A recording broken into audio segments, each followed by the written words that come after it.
আপনারা মানছেন যে স্যালাইনটা স্পুরিয়াস, স্যালাইনটা ভুয়ো, প্রতিবাদ হবে, দেখা যাক কে জেতে। 13ই ডিসেম্বর যখন কর্ণাটক সরকার এই কোম্পানিটাকে ব্যান করলো, আপনারা কেন করলেন না? ব্যর্থ বলবো না, বলবো পেটে দড়ি দিয়ে জেলে যাওয়া উচিত, তাকে অ্যারেস্ট করা উচিত। স্যালাইনটা যদি ব্যানই করতে হলো, তাহলে এখানে চক্রান্ত কিসের? স্যালাইনটা যদি ব্যান করছেন, তার মানে আপনারা মানছেন যে স্যালাইনটা স্পুরিয়াস, স্যালাইনটা ভুয়ো, স্যালাইনটা বিষাক্ত, যে অক্সিটোসিনটা দেওয়া হয়েছে সেটা বিষাক্ত, আপনি মানছেন, তাই জন্যই তো আপনি ব্যান করছেন। এখানে আবার চক্রান্তের কি আছে? এই যে ব্যানটা করলেন 13ই ডিসেম্বর যখন কর্ণাটক সরকার এই কোম্পানিটাকে ব্যান করলো, আপনারা কেন করলেন না? কি ভেবেছিলেন চালিয়ে দেওয়া যাবে? হ্যাঁ, কাটমানি খাবেন, একজন এখানে মরলো একজন ওখানে মরলো, অত বুঝতে পারবেন না, এটা ভেবেছিলেন? একসাথে এতগুলো ঘটনা ঘটে যাবে বুঝতে পারেননি। বিচার হবে, বাংলার মানুষের বিচার দেবে। ব্যর্থ বলবো না, বলবো পেটে দড়ি দিয়ে জেলে যাওয়া উচিত, তাকে অ্যারেস্ট করা উচিত। ব্যর্থ তো অনেক আগেকার কথা বলেছি, ব্যর্থ তো অবশ্যই। আপনি আমাদের প্রাণ নিয়ে আপনি ছিনিমিনি খেলতে পারেন না। আমার ভাই বোনেরা যারা গরিব, আপনি তো বিরাট স্বাস্থ্য ব্যবস্থা করেছেন, বিরাট সুপার স্পেশালিটি আপনার হাসপাতাল, আর এখন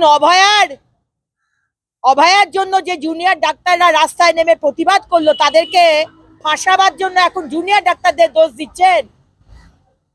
আমরা তো বেঁচে আছি, প্রতিবাদ হবে, দেখা যাক কে জেতে, সত্যি সামনে আসবেই।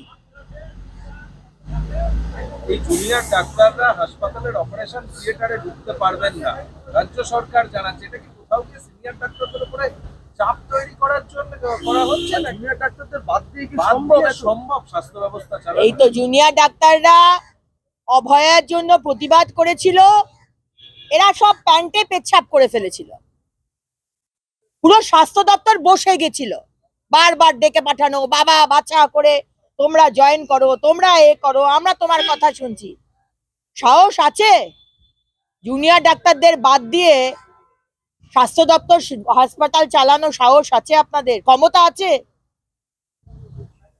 আজকে পুরো সরকার, পুরো সিস্টেম এই জাল ওষুধ, দুর্নীতি, স্পুরিয়াস ড্রাগস এর ওপর চলছে। মুখ্যমন্ত্রী আপনি সব জানেন, আপনি সব জানেন, আপনি স্বাস্থ্যমন্ত্রী, আপনি মুখ্যমন্ত্রী, আপনি স্বরাষ্ট্রমন্ত্রী, আপনি সব জানেন। আজকে আমার মা বোনেরা হেঁটে হেঁটে তারা হাসপাতালে ঢুকছে, আর সব গাড়িতে করে তারা বাড়ি যাচ্ছে। আমার যে বোনটা 22 বছরের মারা গেল আপনার জন্য, তার যে ছোট্ট বাচ্চাটা বেঁচে আছে, জন্ম থেকে অনাথ হয়ে গেল আপনার রাজনৈতিক এজেন্ডার জন্য, আপনাদের দলের কাটমানি খাওয়ার জন্য। ছি ছি ছি ছি। শাসক দল এটার মধ্যে চক্রান্ত দেখছেন। গতকাল কুণাল বাবুরা সে কথাই বলেছেন যে এর পিছনে অন্য কিছু আছে কিনা তদন্ত করে দেখা উচিত। করুন তদন্ত, সামনে আসুক, কিন্তু আপনাদের তদন্ত আপনারা মুখ্যমন্ত্রীকে জেলে পাঠাবেন? আপনাদের পুলিশ, আপনাদের সিআইডি সেই স্বচ্ছতার সাথে কাজ করে? সেই বিশ্বাস বাংলার মানুষের আছে? সেই তো আমাদের আবার সিবিআই চাইতে হবে।